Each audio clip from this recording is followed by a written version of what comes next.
Células. La vida no es otra cosa que células, organizadas en estructuras diversas, algunas complejas y otras más simples, pero células al fin y al cabo. Las células son sin duda el origen de toda forma viviente y el mosaico de la vida, un complejo tejido celular. Y cada célula es a su vez hija de una célula que existió antes. Es decir, una célula nace cuando la célula madre se divide en dos células hijas.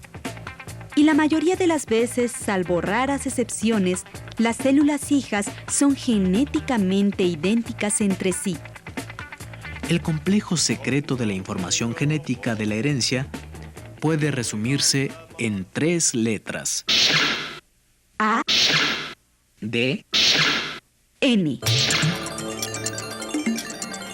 Estas 3 letras son tan solo las iniciales de la sustancia que controla todos los procesos hereditarios. El ácido desoxirribonucleico.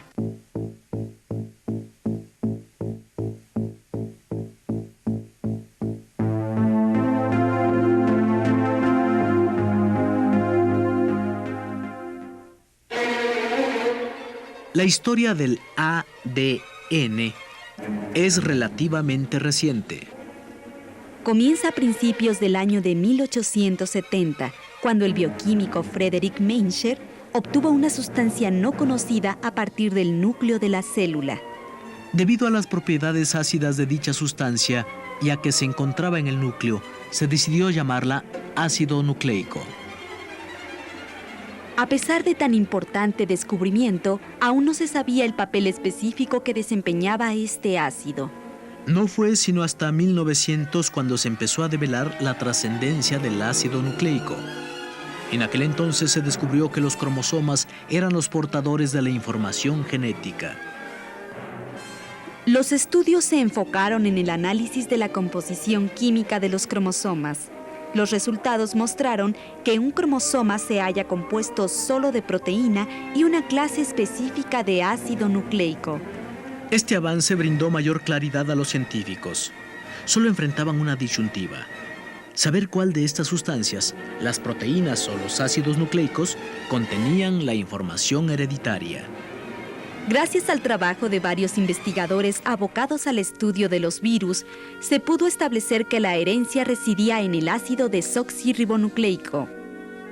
De tal manera, se concluyó que el ADN era el material transmisor de la herencia en todos los organismos celulares y en la mayoría de los virus. En 1962, Francis Crick y James Watson escribieron una de las páginas más memorables en la historia del ADN. Estos dos jóvenes investigadores de la Universidad de Cambridge presentaron un modelo tridimensional de la molécula del ADN.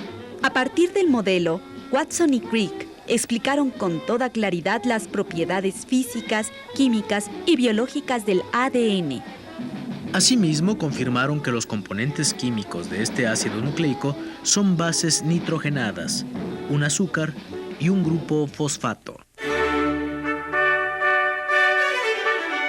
La relevancia del modelo presentado por Watson y Crick fue tal que en 1953 recibieron el Premio Nobel.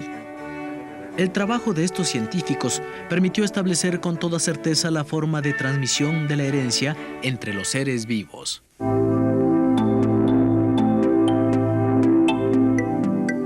La información genética que controla la vida de cada célula se localiza dentro de los cromosomas. Los cromosomas a la vez se encuentran formados por ADN, la molécula de la herencia. Gracias al modelo de Watson y Crick, ha sido posible determinar cómo se codifica la información genética y la manera en que dicha información se copia fielmente cuando se duplican los cromosomas. El ADN es una molécula compuesta solo por 4 clases de subunidades, llamadas nucleótidos. Los nucleótidos se unen y conforman una larga cadena. Cada nucleótido está integrado por 3 partes: un grupo fosfato, un azúcar de 5 carbonos llamado desoxirribosa y una base nitrogenada. Los 4 diferentes nucleótidos del ADN tienen el mismo fosfato y la misma desoxirribosa, pero difieren en sus bases nitrogenadas. La importancia de las bases nitrogenadas radica precisamente en que son el rasgo distintivo de cada nucleótido. Las bases nitrogenadas reciben los siguientes nombres: adenina, timina, citosina y guanina. Estas 4 bases nitrogenadas se unen e integran 2 largas cadenas en espiral o en forma de hélice, aunque también parecen una escalera de caracol. Cada escalón está hecho de 2 bases nitrogenadas. O en otras palabras, un escalón es igual a 2 bases nitrogenadas. Todas las bases nitrogenadas se unen siempre de la misma forma. La adenina siempre se une con la timina. Y la citosina siempre se une con la guanina. Pero eso sucede solo con los escalones, pues los bordes de la escalera se hallan integrados por una secuencia alternada de azúcar-fosfato. La información genética se encuentra dentro de las bases nitrogenadas, es decir, dentro de la adenina, la timina, la guanina y la citosina. Asimismo, la expresión de la información genética depende de la manera en que se integra la secuencia de estas bases. Una característica de la molécula de ADN consiste en que es capaz de dividirse y producir copias perfectas de sí misma. Cuando la molécula se divide, origina 2 hebras, y las 2 bases nitrogenadas que conforman los escalones también se separan. Mediante reacciones simples, surgen nuevas bases nitrogenadas y se unen a las ya existentes. Así se asegura que cada mitad de la hélice se convierta en una copia exacta del ADN original. Es a través de esta singular división que se conserva y se transmite la información hereditaria a la célula y a las generaciones sucesivas.